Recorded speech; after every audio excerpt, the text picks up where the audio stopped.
Hi, Angela. It's Stephanie Ann. I'm just hiding on the kitchen floor. I'm trying to take a minute to show you this project I was talking about.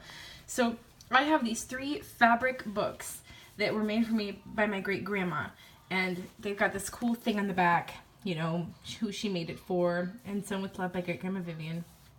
And there are a couple things I wanted to do to pass them on to the girls. Like I wanted to maybe add the date here, and I wanted to somewhere put a new section, or maybe along one of the edges, or along somewhere I wanted to put and passed on with love to Harlequin by Mama, or and given with love by Mama to Harlequin, or something, and the date.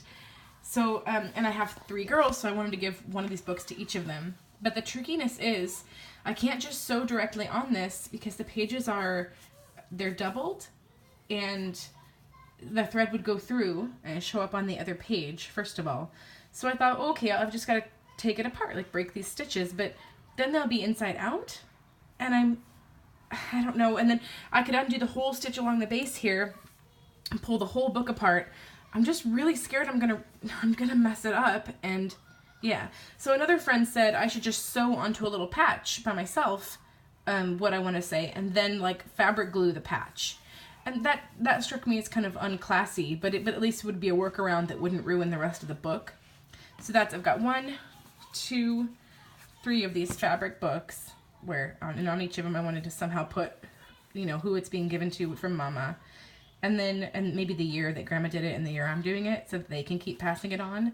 And then the only other thing is that one of them has a tear that strikes me as really tricky to repair. Now I can't remember where it is. Sorry. Just aren't these the neatest thing that my great grandma did that? I don't know if they make books like this anymore that you can just kind of put together as a kit. Where's the tear? Let me see. Oh, the last one that I pick up, of course. Let's see.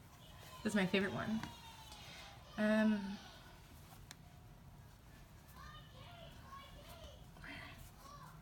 I'm not making it up. There's a tear in one. Oh, the last page of the last one that I pick up. So there's a tear in this book. And that's another thing I'm not sure how to repair. I doubt I can do anything pretty to it, but since I can't even get into it without opening the entire book, which maybe that's just what I should do, is open it at the seam here.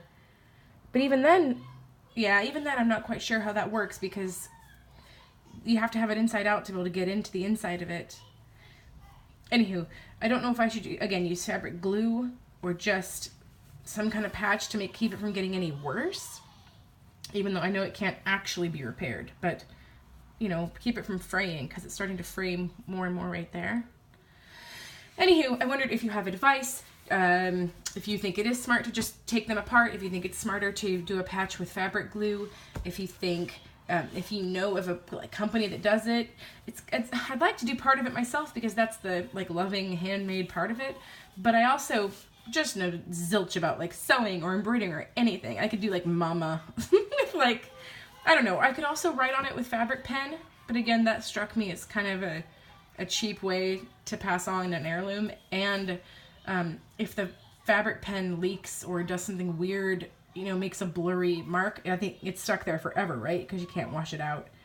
So anywho, let me know if you have any thoughts or insight. My face isn't even on this. Sorry. I'm exhausted. I don't know if you can see me. Hi. But I welcome any expertise or advice. I don't want to mess these up. I'm willing to take my time, even if it takes me a year to figure out what to do, because well, hopefully maybe within a year or so, or they'll be too young for Quinn. But I have forever, and I have 3 of them. All right. Thank you. Bye.